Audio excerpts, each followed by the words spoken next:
being in Oregon? I love it up here. It's nice. This is the second time you've been here, or Yeah, third? second or third, I don't know. It may be the last, though. Who knows? I don't even know, do we? Nope. What's been the best part of it for you? Just love the weather. Love the scenery. compared to compared to Houston, yeah, that's Well, even compared to Colorado, when we were up here. really. Yeah. It's different entirely. Colorado is more of a metropolis type Yeah. thing. This is definitely This not, this is it. This is in the woods. Is that what's behind you right now? You got it. What? Okay, so who's your buddy right there? Mateo, what are you doing? Mateo. Do you enjoy playing with him? Yeah. What have you done with him? Oh, we thrown a ball. We played around when it came in. Or did you took him swimming too? You took it. I was just there to. Yeah, but you were throwing the ball. Yeah. Yeah. So you guys are going to be moving pretty soon. Yep. How do you feel about that? Hey, take it as it comes. So maybe, as Sandy said something about maybe you could get a pup. Maybe you could get a dog. Not a puppy, but a... She talks a lot about a lot of things. You don't think that's going to happen? No, I don't think so. Would you like that to happen? I don't know. I haven't thought about it. It's just I noticed how much you've enjoyed playing with Mateo while you've Yeah. been here. Well, I enjoy dogs. I used to have English Shepherds as well, you know, Yeah. a pair of them When was that? when I was younger, before I went to college. What were their names? Bill and Linda. You're kidding. No, I was kidding you not. That's funny because were they black and white? No, Huh. they were about the same as Mateo. Interesting. Because I have a friend who has English Shepherd right now. His name is Oscar, like OSKRRRR, and he's black and white, and he's a great size. He's like about 45. Yeah. Yeah. These were not. I guess they were about 45 pounds, maybe 50. Did you have them from the time they were pups? Oh yeah. But then when I left, they took them out to the ranch. They kept them out there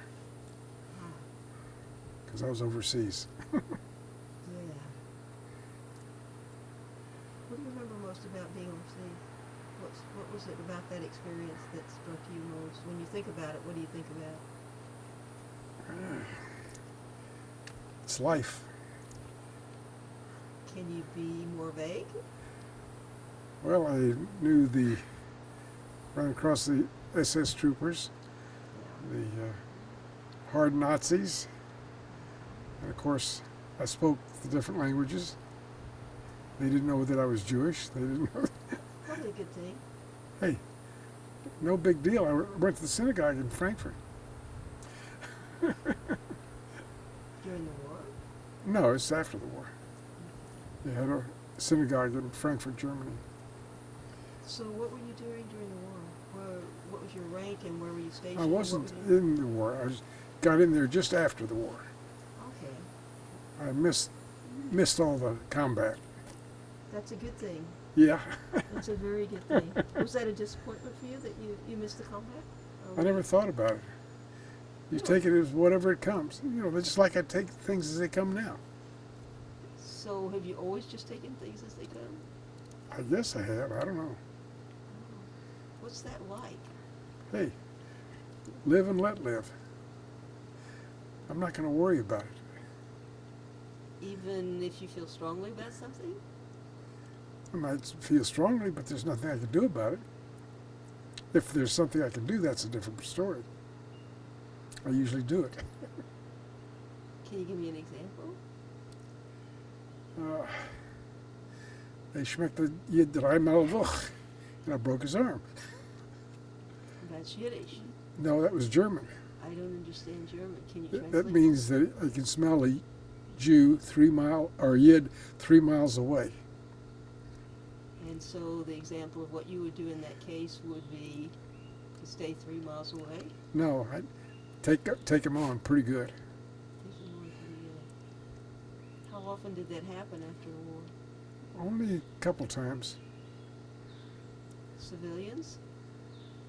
Well, they were civilians then, but because the Germans were already disbanded, the troopers, he was ex SS trooper, Okay. and I took care of him. What does that mean? You had a fight? No, I just broke his arm. Okay. What happened then? Well, nothing much.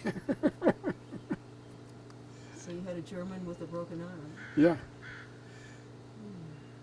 How long? Where were you stationed? Bad Hersfeld, Germany. Well, actually, I started out in Kitzingen, Fulda, and Bad Hersfeld was where I was stationed mainly, and I worked on both sides of the border. That's all. Did you enjoy that? Oh yeah, What did you like about it was just something to do. it? Was it interesting? Yeah, Did you find it interesting? yeah. What part of it was interesting? Learning different things about the other side. You could say I, what you Remember when I drove into, I wasn't supposed to, but I drove into Berlin, Yeah. and I ran up against one of the checkpoints. Of course, I had a camel's hair coat with a high collar, and I was wearing black boots, and they didn't want to come to the window to check our passports and stuff. And I hammered on the door, and the minute he saw me, he came to attention. He thought I was the KDP, Communist Party of Deutschland, but I wasn't. How long were you stationed here? How 3 long? years. 3 years. Huh. So were you doing the same job the whole time? No. I was a critical MOS. They flew me over because I was what they called back in those days Fire Direction Control, FDC. Okay. And I worked in that about 2 or 3 months, and then I wrote for the Stars and Stripes Okay. for a little bit.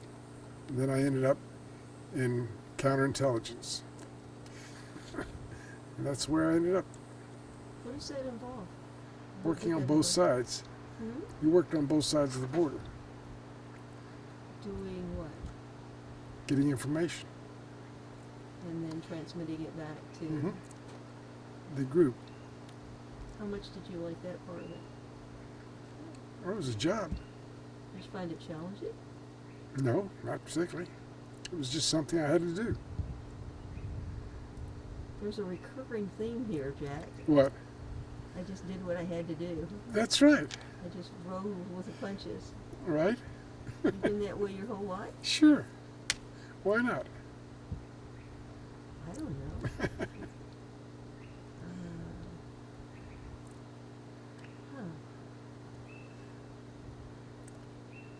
See, I was lucky because I played the German Open, the French Open, and all that when I was playing golf. Yeah. And everybody wanted to know why I didn't do that when I came back. I had sponsors and everything else to go on the tour. And I decided I didn't want to do that. It was a dog's life back in those days. If you won a tournament, you were lucky if you won $500 or $1,000. Yeah. If you won, the only tournament that you could win big money at was the U.S. Open, and with all the endorsements and everything else, you might have $1 million. Today, they get $1 million for any tournament, just about. So what did you do? Did you not play at all, or you just? I Didn't quit playing and just played as for sport. I went back in the jewelry business. Did you ever have any regrets about that decision? Because I know you love golf. I thought about it a few times. Some of the guys I played with, one guy that I played with became very popular. It was Gary Player. Mm-hmm. And From South Africa. yeah, he won quite a bit. He's well known. But other than that, most of them, you've never heard of them again. Kyle Burton, Floyd Van Donk, and stuff like that. You never even hear from them anymore. So you're still playing golf after all these years? I attempt it. I don't really play. Like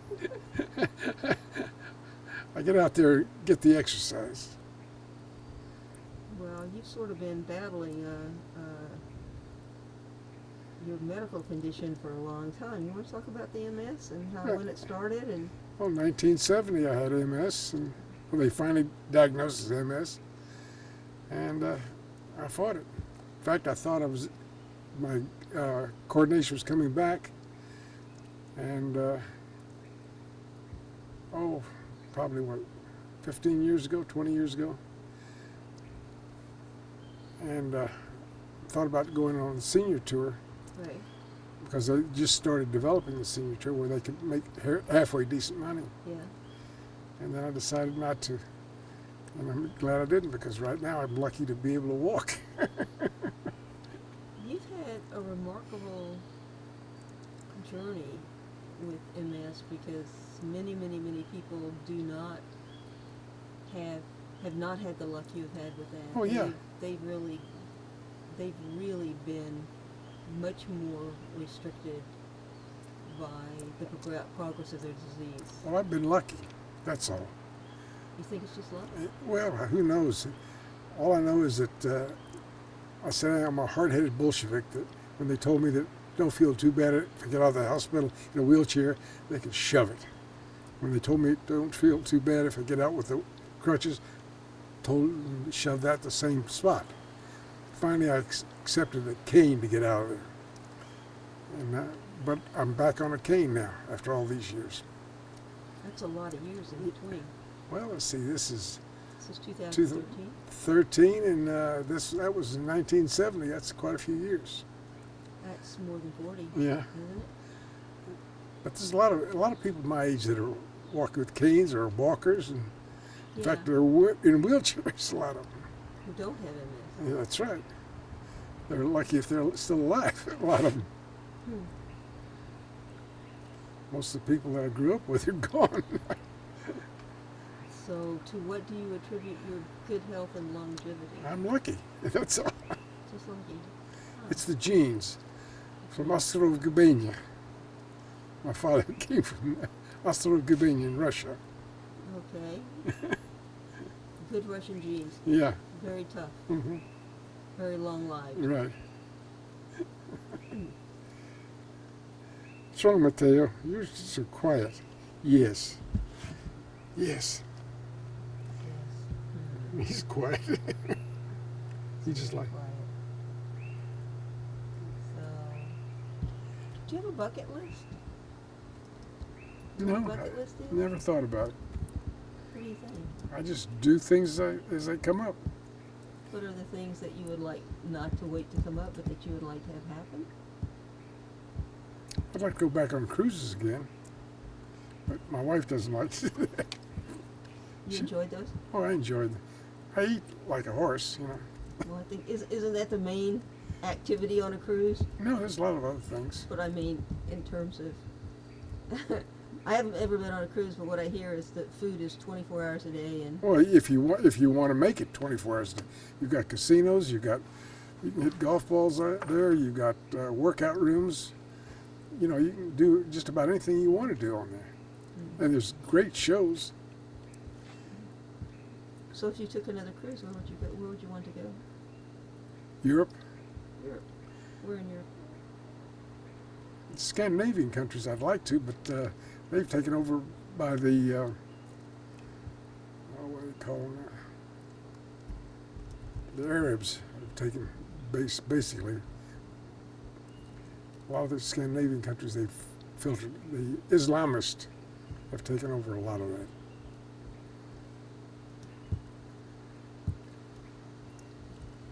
I don't think I would be very welcome, because I would speak my mind.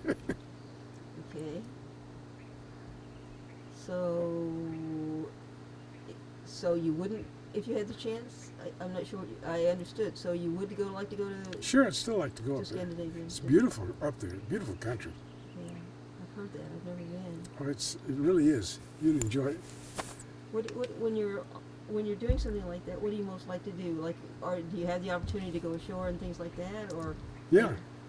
So when you do that, what do you like to do when you go ashore? Oh, so a lot of sightseeing. Yeah. In fact, I wouldn't mind going back to Hawaii on the cruise because you see a lot more than what you see when you sit down. My wife doesn't think, she thinks you should need to sit down and place in one spot. I like to go to different places. So if you went to Hawaii, where in Hawaii would you go? All the different islands. Because the cruises, they drop off at each one of the islands, basically. Is there one that you like better than others? Have you been to more than one? I don't even remember the different ones I've been to. I just enjoy it. It's a nice country over there. Yeah. It's nice weather. You've been there. You like it. Yeah. I like Kauai though. Most people like to go to Maui and Honolulu and places like that. I like Kauai because there's no tourists or so few tourists at the Well, right time of the year. Honolulu is because that's a lot of history there. But other than that, there's not that much in Honolulu that excites me that much. So, how old were you when you and Sandy had your first child? This is it's not my wife and I. This is most likely going to see this are people who already know you. So it's, it's Sandy and Barry and Courtney and however you want to do it. Yeah. So how old were you when I think I was 23, if I'm not mistaken. when Stacy was born? No, when I got married. Okay. Probably Where was that?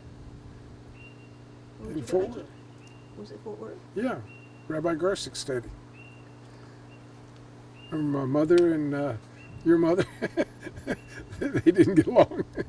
So we ran off. We had Aunt Adele stand up for us. But then, yeah, I remember that. You want to say a little bit more about that? How was that for you guys, knowing that, making the decision to run off is a pretty big decision when you have families that are as close as you guys are. Hey, you do what you have to do, that's all. You do what you have to do. So how did you come to that decision? Got tired of the fighting. Everybody, they wanted to do more and more, and they wanted to make bigger and bigger parties, and I had enough of that. So what happened after they found out that you had run off? It was too late. We took our honeymoon. We went to Vegas, actually. We drove to Vegas. In Muleshoe is where the car overheated. Talk about that. It just overheated. Where? Muleshoe, Texas. Muleshoe, Texas? Mm-hmm. What happened then? The car overheated. So it boiled over. Back in those days, you didn't know for antifreeze and cooling systems. So how did you get it fixed and go ahead? You just had to let it cool off, and then you drained it, put fresh water in it, took off again the next day. Drove into Las Vegas. Las Vegas. How long did it take to drive to Las Vegas? I don't remember.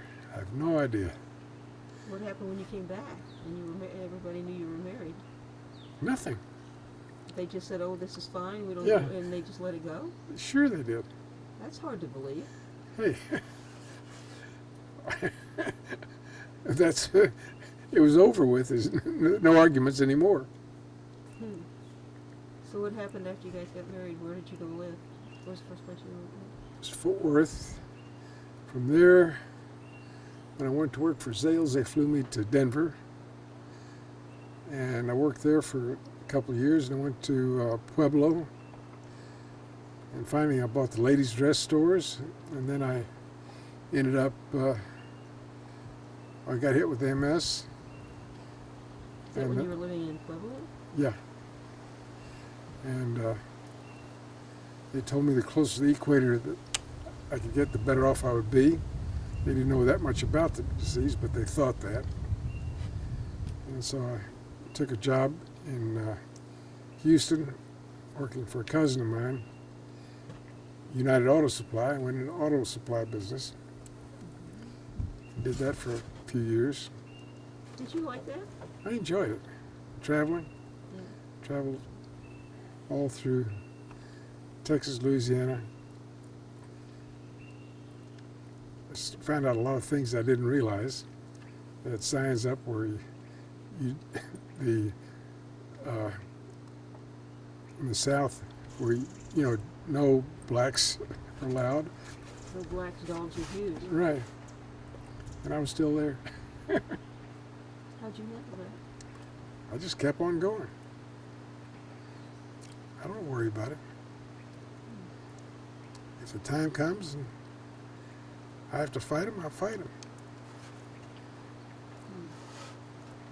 So what happened after you were at United Auto? You didn't stay. How long were you there?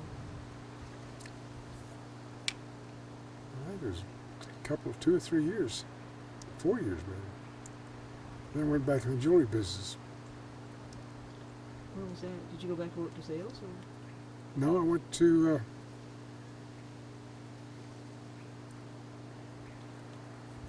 work for Gordon's actually. No, yeah, Gordon's. Supervised the Sweeney stores. So In where were Houston. you and Sandy living at that point? In Houston. You were already back in Houston. Mm-hmm. So wait a minute. So if you back up, so were you working for United Auto when you were diagnosed with MS? No. I had the ladies' ready-to-wear stores when I was diagnosed with MS. In Pueblo. Yeah. And then what happened after that? Was Stacy born already? Yeah. Stacy and Barry, and in fact, and Courtney was born too. Already. Yeah. It must have been a tough time having 3 little kids and you sick and not being able to work and Sandy's not working and so I went back to work right away. within, I guess, 2 years, maybe, or maybe 6 months, maybe. How did you survive with 6 months of no income? I don't know. Good question. Maybe that's a Sandy question. Yeah. Yeah, that's hard. That's hard. We've been very fortunate. Yeah. Yeah, you have. So you're in Pueblo. You get MS. You have 3 little kids. Do you remember what happened during those 6 months before you could go back to work?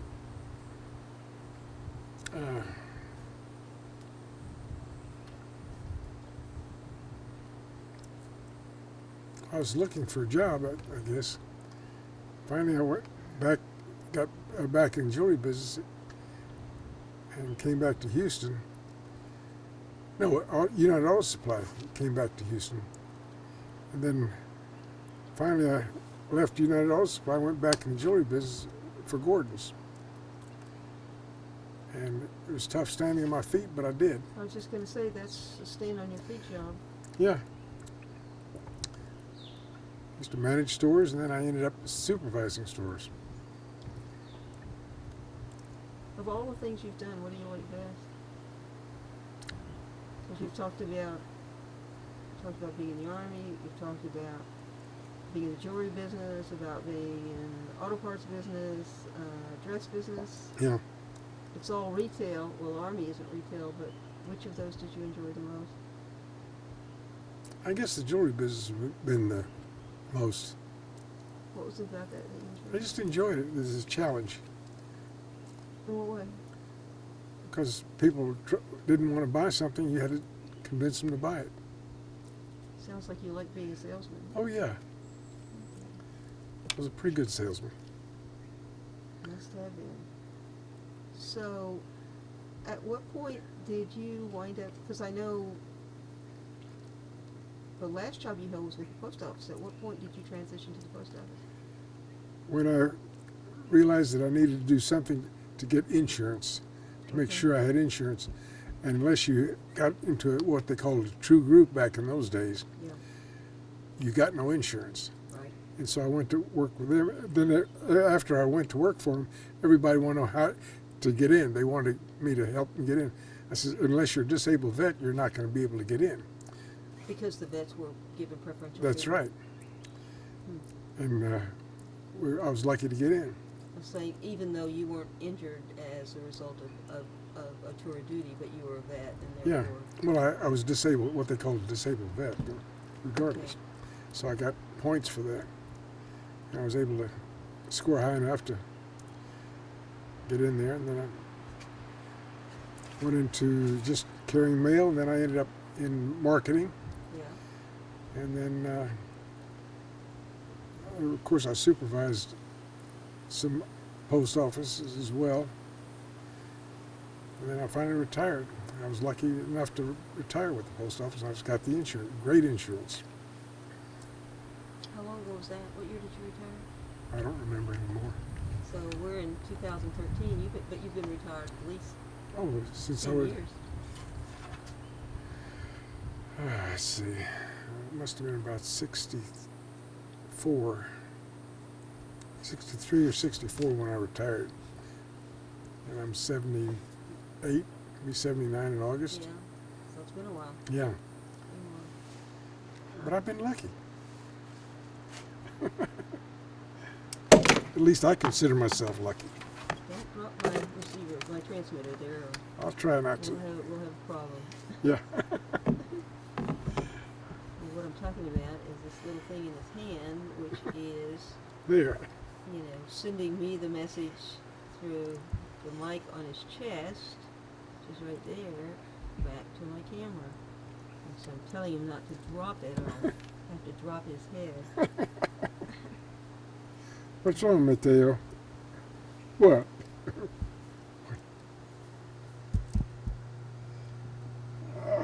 What? What you doing? You can scratch, huh?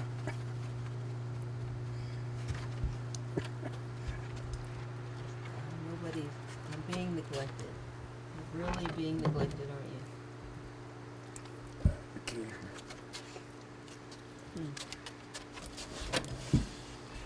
You've been watching a lot of war movies while you've been here.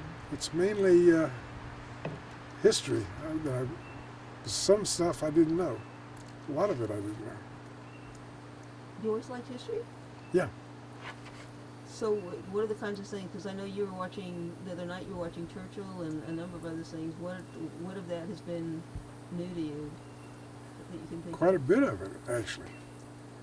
Because I didn't realize some of the stuff that the U.S. did.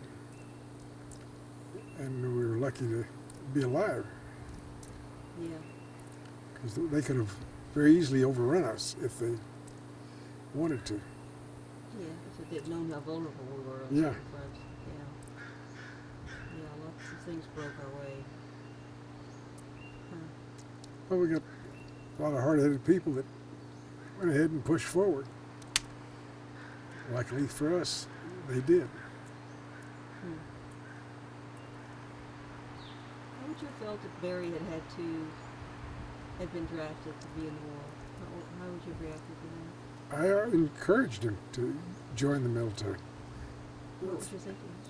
I figured that it's not going to hurt him any, and especially in peacetime, it wouldn't hurt him a chance to grow up and do whatever he wanted to. But he didn't. He's an engineer instead. Yeah. Did you ever think of the military as a career when you were in? I was offered the deal several times and I turned it down. I couldn't think of the military as being a career. I should have, because it's actually a pretty decent career. Retirement's fantastic. Yeah. If you can stay healthy. Yeah. Huh.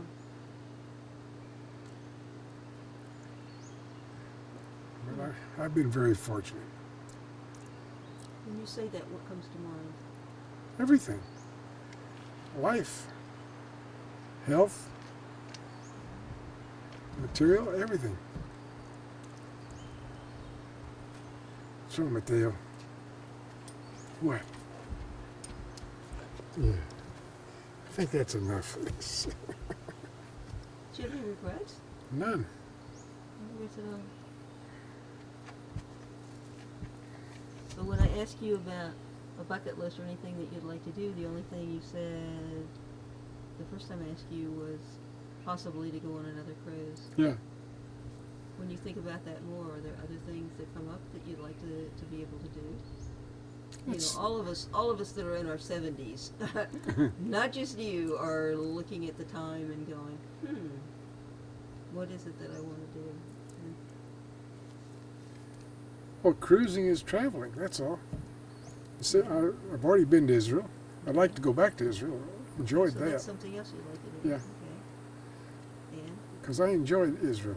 okay, There's a lot of history there as well. it's true. There's a lot of history. They're uncovering a lot more stuff now than when we were there. Right. Are there certain parts of Israel that you'd like to go back to? Are there certain things that you saw that you'd like to do again, or just more of what you were? More of just traveling around. But I'd be lucky if I get back there at all. I don't think I can walk that much anymore. What's that like? To Not be able to walk is kind of rough. How do you cope with that? Because I've watched you since you've been here, and even like this morning when we were out with your tail for a very short time, you were getting tired very quickly. Yeah, That's got to be more than frustrating. it is frustrating, but there's nothing you can do about it. You take life as it comes. I do the best I can with what I got. And when you look in the future, I take life as it comes, that's all. Whatever it will be, will be. The old saying was it que sera, sera? What will be, will be. I think some of us are able to do it that way, and many people come at it a different way. Yeah, they fight it. It doesn't do any good.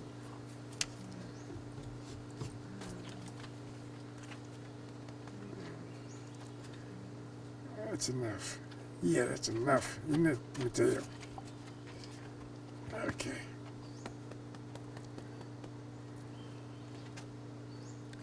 What?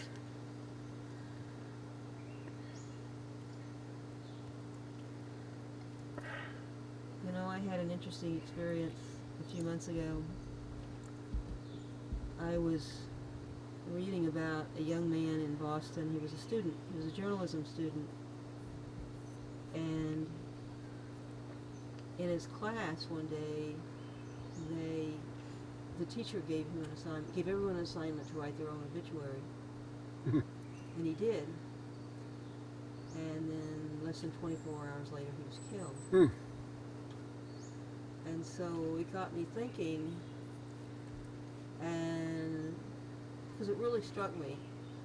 And so I thought, I wonder what I'd say if I was going to write my own obituary. So I sat down at my computer and wrote my obituary. And I haven't looked at it since. I would probably be mortified. But if you thought about that, as again, all of us in our 70s who know we are not going to be here for 30 more years, probably, what would you want to be said? What would you want your obituary to include? Never even thought about it. Ever? Ever. Interesting. What if you thought about it right now? I don't know. I'd have to do some hard thinking. Yeah. It's like Sandy and I were talking while we were out today, and she said when she dies, we were talking about cremation versus burial and what happens in places like Louisiana and Galveston where you can't bury people, or when the monsoons come. Anyway, all that kind of stuff. And she said, well, she doesn't.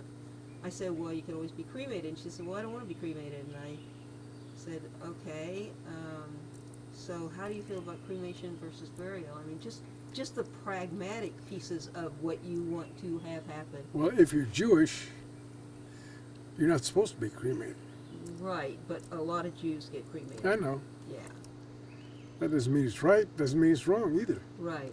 And what she was saying was, number one, she doesn't want to be cremated, and she wants to be married in the cemetery in Fort Worth, I where so know. of the Laves and the Leves and It's history lesson there. history was. Yeah, yeah. Is that where you would like to be buried? I don't. Once I'm gone, what difference does it make? Oh, I think having done, having had to be the person dealing with those things when people, more than one person has died, it really helps to know what someone's wishes are. You know, Yeah. how they feel is, do you want to be buried? Do you want cremation? Do you want a service? Do you not want a service? What do you want to be remembered for? I mean, I think, I don't know.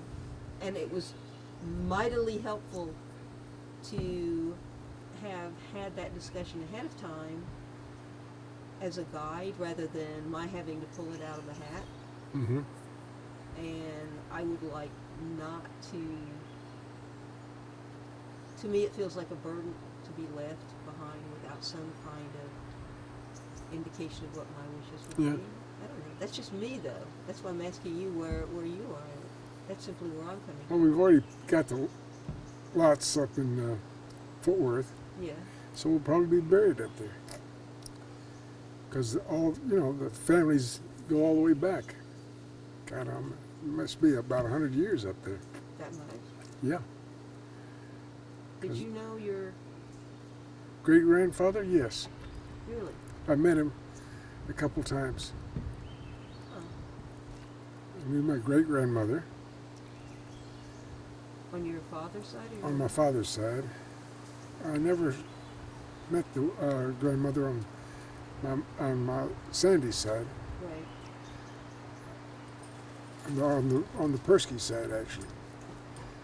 And I guess we've got quite a family tree of people, actually, between the Perskys and the Leves and the Laves. And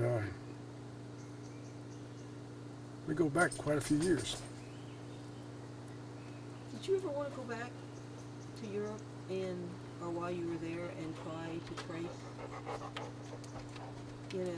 like Aunt Dora and our family, on Dad's side of the family, went back to Russia and managed to find some very old ancestors.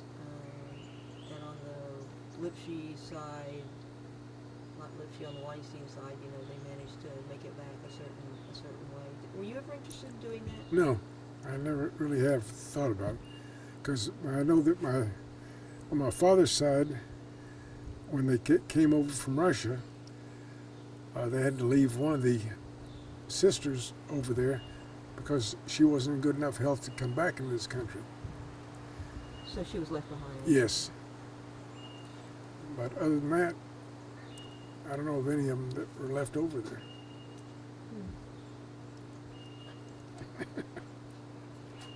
I know no one other than, I barely knew my father's parents, and of course never knew my mother's parents. They were already dead.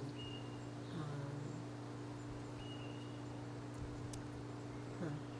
Well, your mother's parents, I think your mother's mother, Esther, yeah, I think she committed suicide, didn't she? right, she committed suicide. And I don't know what happened to your grandfather. He had already died of complications of diabetes, Yeah. leaving her with 4 kids. Mm-hmm. And what's interesting is I have a year's worth of her letters that she wrote to her son during that time. And it's absolutely heartbreaking because he had left to go find work in another town, another city, and he was sending money back, and it was critical to their being able to survive. Yeah. And the letters are enough to just, you go, oh my God, how is she doing it? And then of course she didn't. Yeah. This was before, obviously written before she died. And, yeah, those were, you talked before about remembering what it was like to be growing up in the Depression. Yeah. And she was dealing with it as a mother with children. Well, we didn't know that we were poor. Well, because everybody was poor. That's right. Today, I don't think the kids would even think about it. Do you remember much about that time? I remember my father would keep the store open as long as there's somebody on the street. And we'd go down to the store, we'd all be at the store, and we'd all work. Right. And then, of course, I went in the meat packing business. He was in the meat packing? No, my cousin, Irving Rosenthal, Lee and Rose's husband. Right. So what kind of business was your father in? My father was in the pawning business because the- Harry Winston got him set up in, they put a case in the store. What business? Harry Winston, the jewelry. It was jewelry, wasn't it? But he was actually Schneider, a tailor. Because when they came over from Russia, he was tailor to the Tsar. Okay. It's another one of those cases where we lost our names in the shuffle. Well, it was Lazarovich when it came from the old country. That was the actual name. And immigration, they changed it. They didn't want to argue with them, so we ended up with the Laves. And in southern, they call it Laves. In northern, they called it Laves. That's interesting. So but were you first generation? You were like my father. Yeah. You guys were. Was he first generation born in this country, or he was born in Europe and came? He was born in Europe. Okay. And he came over when he was... So he would have been like my grandfather and grandmother. Right. I think he was 19 when he got over here. Have you ever thought about how amazing it is that We survived? people, well, even before the survival, that people that young would have the courage to make that kind of leap, to go to a country where they didn't, and I know it was horrible times where they were, but it took, to me, I'm just blown away by the courage it would take to immigrate. Well, when my great-grandfather, my father's father, was told to get his kids out of Russia because the Bolsheviks were going to take over the communists. And so he went ahead and moved everybody to the United States. They had to leave one sister behind. But it's amazing that they just picked up and did. That's what I mean. Yeah. That's what I mean. It's like, can you imagine picking up at any point in your life and going to a country that you didn't know the language, you didn't have a job, you didn't know anybody, and you just go, well, it's got to be better than what it is here. And I mean, No, I don't. I can't imagine that, but I'm sure they could. Of course, at that time, a lot of that was going on, not only in Russia, but in Germany and France, all of them. So where did they came to the United States, and where did they settle? Well, they came in through the Port of Galveston, Interesting. and I don't know how or the family was. I remember they had a house in Fort Worth that all the kids used to, we used to come in and meet because that's where the family was, Yeah. out of Fort Worth. And then, but one brother went to Austin, another one went to Alice, I think it was Alice, Texas. Another one was in New York, Dave, the youngest one. And in fact, Hackensack, New Jersey. And Louis, of course, was in Austin.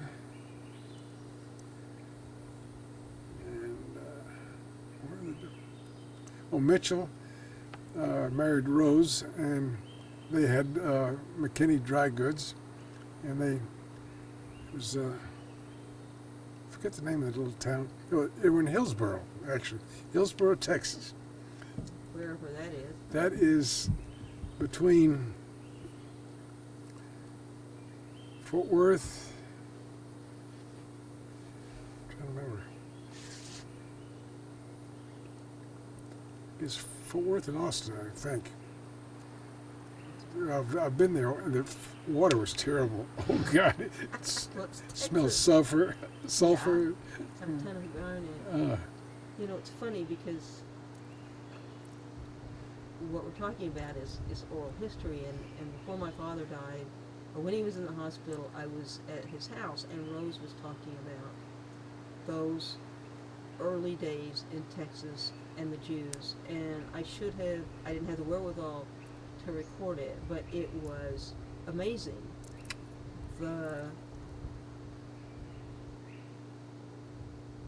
I mean, that Jews would scatter all these places and somehow make a go of it Yeah. in a place like Texas. I mean, I'm not saying Texas is a horrible place, but of all the places to land in the United States as an immigrant, as a Jewish immigrant, it's like Texas. Texas. uh, It's funny. but they survived. Yeah, they did more than survive, They prospered, actually. for the most part. For the most part. Yeah. So your father and mother, so you had a lot of aunts and uncles. Yeah. And then how did your father and mother make it to land in Fort Worth? Well, that's where they met. No, I think, I don't know for sure, but I think they met at Fort Worth because mother was from Belton, Texas. Belton? Belton. Wherever the hell wherever that It's is. another small town. I guess it still exists. I don't know. And of course, he was pretty wild, from what I understand. But I'm no different. I was pretty wild too. So how many, is Lana your only sister, or did you have other siblings? Well, I had a brother that died. Probably a year, within the first year, he didn't make it. Okay. And then I came along, and then 13 years later, Lana was born, my sister. There's a big spread there. Well, my mother was having trouble having children. She had to stay in bed for the whole time almost when she was pregnant. So, and your parents died, Well, my father was 88. I was going to say, he lived a long Right. time. Mother died, she was 67, I think, 66 or 67. But she had been ill for a while. Yeah, she had, in fact, when I heard mother was going to the hospital, I had this good friend that was Dr. Alan Mishler, and I had him call the doctor down in Fort Worth. And I found out how bad she was. My father wouldn't tell me. And I flew in and came to Fort Worth. And my father, what are you doing here? Didn't understand why it came. I says, that's all right, I'll be here. And after a while, he realized that he needed someone here. And I was there. And then, of course, when he was sick, for 11 months, I drove from Houston to Fort Worth every Friday night, came back every Sunday. It's a lot of driving. Hey, it was necessary. I was lucky that Sandy went along with it.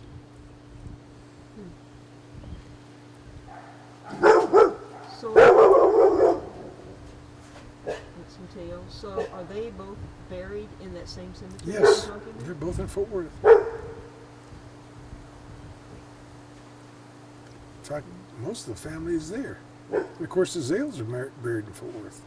Yeah. Very strange. The Sachs, on my aunt, Sarah Sachs and Isidore, they're buried over there. The ones from Austin were not buried there. New York, I guess he's buried in New York, as far as I know. And I don't know where the different ones are buried. So, how many are still alive? Are any of the aunts and uncles still alive? No, they're all gone. The last one was Rebecca, and she passed away 2 years ago, I think. She was the baby. Hmm.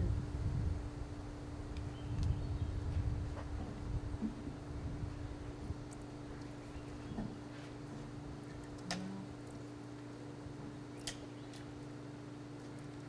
Does that stick good, Mateo?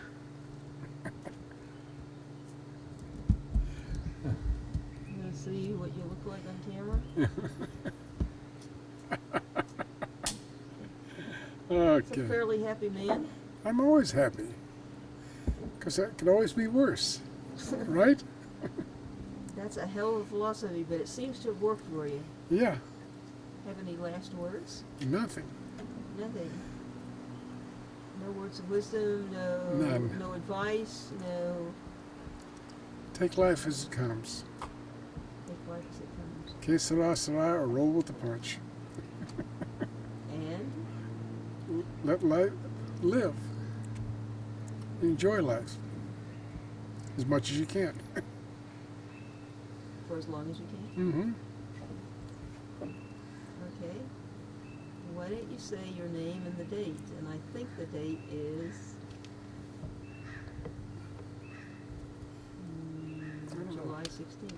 Is it July? Yeah, I guess it is. July 16th, 2013. Yeah. July the 16th, 2016? No, 2013. 13. And your full name is?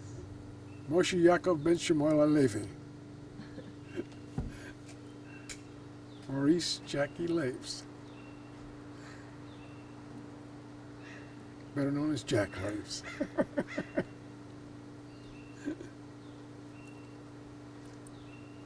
Want to say anything to your kids? I love them all. Just wish them good life and enjoy things as they come. Okay. I think that's enough.